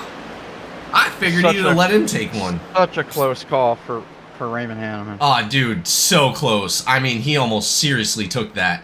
He was literally less than, I want to say, a turn away from getting it done. That is just mind-blowing. But here we go, ladies and gentlemen. We will be right back with our driver interviews.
All right, ladies and gentlemen, we are back with our drivers hot for the podium.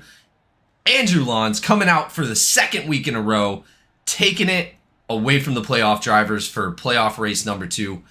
How does it feel? Oh man, that's such a fun race. Didn't really go that great at the beginning. It's so hard to pass here, man. Like, you just get stuck and you got nowhere to go. Strategy came into it in the end there, really, with obviously me and Justin being with each other. He had a bit more fuel to go than me, but I mean, he would have run out the same as the other 2 guys. So he pitted with me and pushed me to the win, man. I mean, it sucks that I've won 2 playoff races and I'm not in the playoffs, but it is what it is. Well, to be fair, what was your guys' feelings thinking that Hanneman might actually pull off that fuel win? So Ben was watching the race again, and he's not pitting, man. He's just like half rolled, like trying to get this win, and I was like, no way. And I just saw the seconds behind. It was like 30 at one point, then it was like 27, 25, and then Ben was like, he's run out of fuel, and was like, and then that turn 3, man, right at the end, 41 came down, and I'm like, I have to go below the red line here, otherwise, like, what's gonna happen? So I just had to go for it. I thought I might wreck, but I wasn't sure. But luckily the red line was open, there's no rules for it, so that one should be good. But oh man, that was yeah, crazy fun race. Real good. I'll tell you, he was literally less than a football field away from that line. Yeah, is that how close? Well, I saw him. Did he get DQ? He said he got DQ'd. He I hope did, I wasn't yeah, in it. because he ran got him over, hit yeah. at the end right there. That was going to be his Yeah, incident I point mean, limit. that really sucks for him, man. That was because I mean, it was worth a try for him to go for it for sure. So yeah, I feel really bad that he got DQ'd at the end. Like I say, I saw him. I didn't think it was me that was anywhere near him. So yeah, great race, good fun. Thanks to you guys again. Yeah, good one. Enjoyed it. Awesome.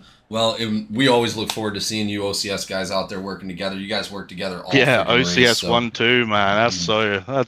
We didn't think that was going to happen this season, that's for sure. So Well, I called it before the race. This is exactly how I said it was going to end, but I said Openchowski was going to win.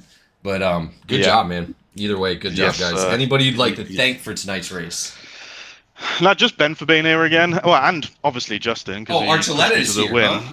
Yeah, he's in the background, man. He's helping us out, making calls and stuff. So yeah, he's here again. But yeah, thanks to Justin too for pushing me all the way there, man. So Yeah, good. no, you Let's killed go. it. Yeah, Killed awesome. it. Yep. Huge special thanks to Benjamin Archuleta. A lot of strategy today, a lot of close calls that I had, but we got it repaired down in the pits. At Dexcom, we like to deliver accurately on time to change lives, and that's what we did today. And we definitely executed a great ending. Well, an amazing job from the both of you guys. And as we move on to the second driver, Justin Openchowski, coming out for the second playoff race. This is one of your first podiums of the season, I believe. Coming out and pushing your teammate to a win. Hell of a job by both of you working together to get this done. A lot of nerves at the end, thinking Hanneman might be able to take it, but congratulations. What's going through your mind? Yeah, it's been an uphill battle all season. We were trying to get locked into the playoffs, but at Dover we had some unfortunate events. But we will come back stronger next season. Definitely looking forward to it, and we're just glad to be a part of it. It's been a lot of fun, and we enjoyed the league. And special thanks to you guys for everything you guys do. Awesome. Well, thank you both for being here, and we look forward to seeing what you guys got, not only for the rest of this season, but next season as well. Thank you so much. Thank you. All right, moving on to one of our well-known drivers, Wesley Lynch, out here, last but not least, taking home another podium. Unfortunately, not the race you wanted last race, but coming out again with a podium has to be a good thing for you, especially being the top person in the playoffs in the race right at the moment. Yeah, what a race, man. Shout out to Lawns and Openchowski right there on that last run. Just had the perfect strategy play out for them guys. Also to Hanneman on that last green, trying to do the fuel run. I've put myself in a situation like that before and run out before coming out. It's just a coming down to the checker flag, it's just a tough break for him. Definitely helps out, help me out where I finished at because it gave me a few more positions. But what a race, man. It was a well strategized team race together for the skid mark team tonight. Had some unfortunate incidents there, trying to stretch it towards the end of the race, but the strategy played out pretty decent and was able to set ourselves up. I think we ended up leading a few laps tonight, and just tried to lay back, and I was able to strategy to where I just took a little bit of fuel on that last with no tires.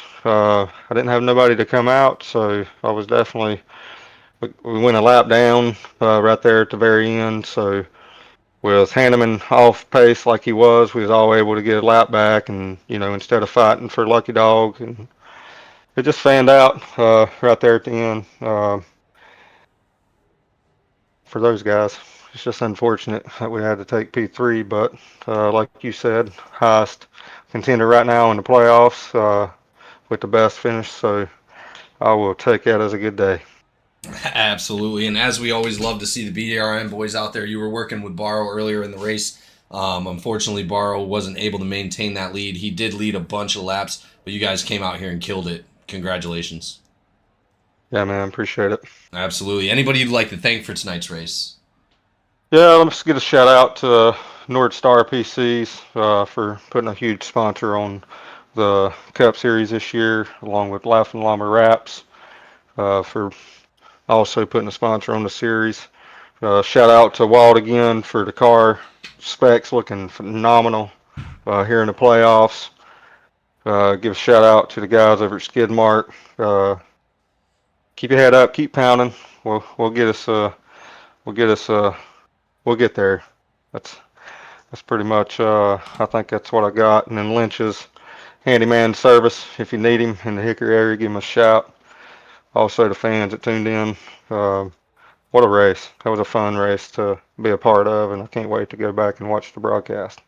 Absolutely. Well, thank you all for being here tonight, and we are going to go ahead and end it there, but we will be back in 2 weeks for the Racing for Martin charity race, but also we will be back Tuesday and Thursday for our regular Truck and Cup series. Thank you all for being here, and we look forward to seeing you next time.